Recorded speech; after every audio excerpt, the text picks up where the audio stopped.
Aujourd'hui, on va parler bioéthique avec une nouvelle technique pas encore parfaitement opérationnelle, mais qui laisse entrevoir des perspectives vertigineuses en matière de recherche. C'est le CRISPR-Cas9. Alors c'est un petit peu compliqué à prononcer, mais Blanche Streb, directrice des études d'Alliance Vita, va tout nous expliquer aujourd'hui.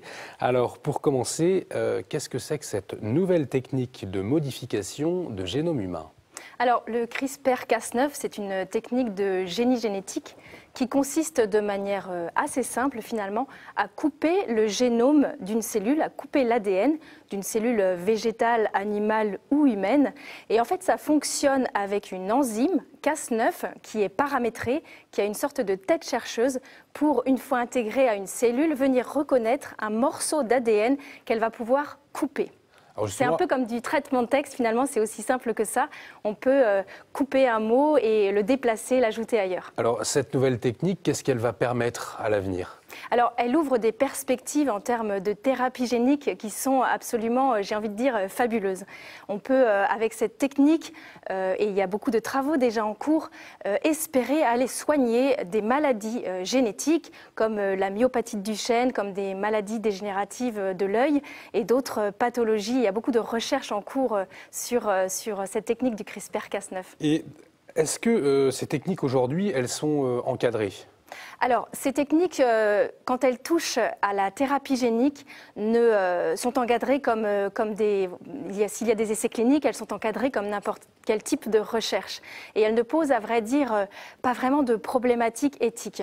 Là où le problème éthique vient se présenter à nous de manière assez vertigineuse, c'est si on imagine aller utiliser cette technique sur l'embryon humain ou sur des gamètes. C'est là que se joue vraiment l'enjeu éthique de cette technique et c'est là où nous lançons un vrai appel. C'est une ligne rouge à ne pas franchir. Alors justement, vous intéressez depuis le début à cette nouvelle technique et vous tirez une sonnette d'alarme.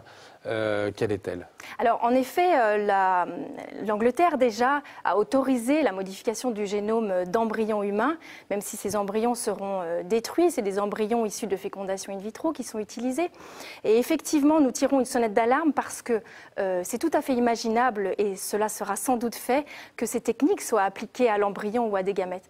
Et là, les enjeux éthiques sont très très importants parce que cela fait émerger la perspective du bébé à la carte.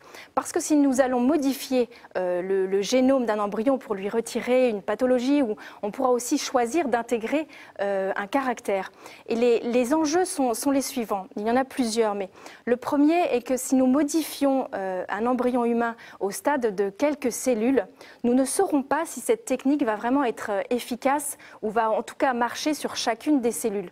Nous pourrons faire un diagnostic préimplantatoire pour prélever une cellule et vérifier si la technique a fonctionné, mais on ne pourra pas vérifier chacune des cellules.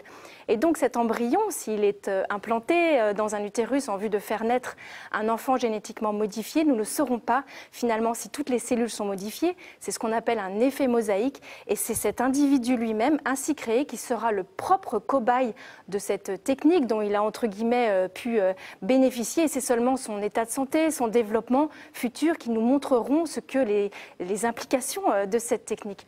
Donc c'est une technique qui fait de l'être humain son propre cobaye. Et puis également, le deuxième très gros enjeu éthique, si on modifiait un embryon humain en vue de le faire naître, c'est que ces gamètes seront également génétiquement modifiés. Les ovules pour une femme, les spermatozoïdes pour un homme.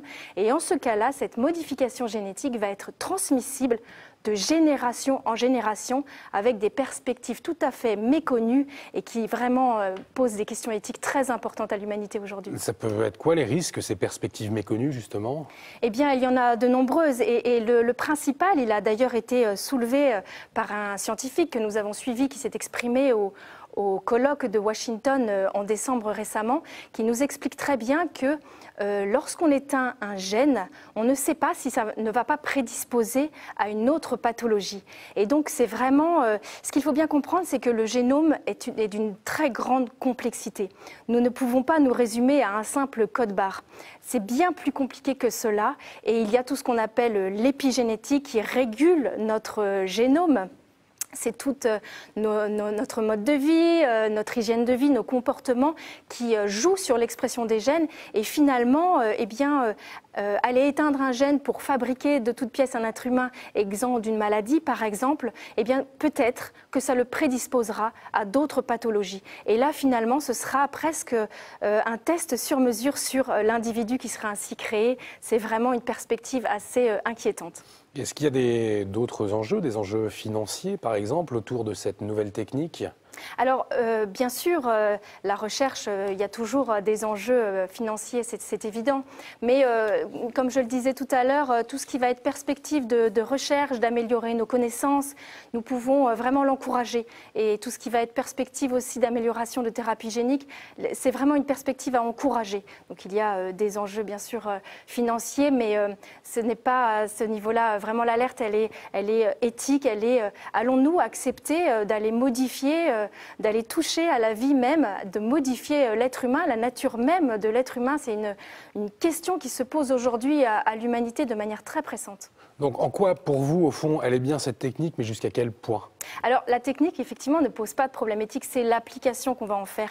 Et là, ça nous appelle à réfléchir au progrès, un progrès qui doit être choisi, raisonné et partagé, et un progrès en tout cas qui amène plus de solidarité, plus de justice. Et là, sur les perspectives non éthiques d'aller modifier le génome humain, on en est vraiment très loin. Alors aujourd'hui, justement, vous alertez les médias, vous alertez l'opinion publique. Est-ce que vous êtes entendu ? Alors, c'est vrai qu'en France, le débat n'a pas encore beaucoup émergé. Néanmoins, il faut quand même dire qu'il y a eu beaucoup de moratoires qui ont été déjà produits. Il y a eu un moratoire fait par des scientifiques eux-mêmes. Donc là, c'est tout à fait inédit. Des scientifiques qui eux-mêmes disent à la communauté internationale « Arrêtez-nous parce que là, on ne sait plus vraiment ce qu'on fait ». Et puis, il y a eu une lettre ouverte aussi de plusieurs centaines de scientifiques qui a été signée également. Et puis, le plus important, peut-être, celui qu'à Alliance Vita, nous relayons parce que nous y adhérons complètement, c'est l'alerte faite par l'UNESCO qui, il y a quelques semaines seulement, a édité un rapport sur cette question du CRISPR-Cas9 et qui fait référence à son rapport de 2005 qui nous dit que le génome humain fait partie du patrimoine mondial de l'humanité. Et l'UNESCO, bien sûr, nous alerte sur ce patrimoine que nous devons protéger pour le transmettre aux générations futures.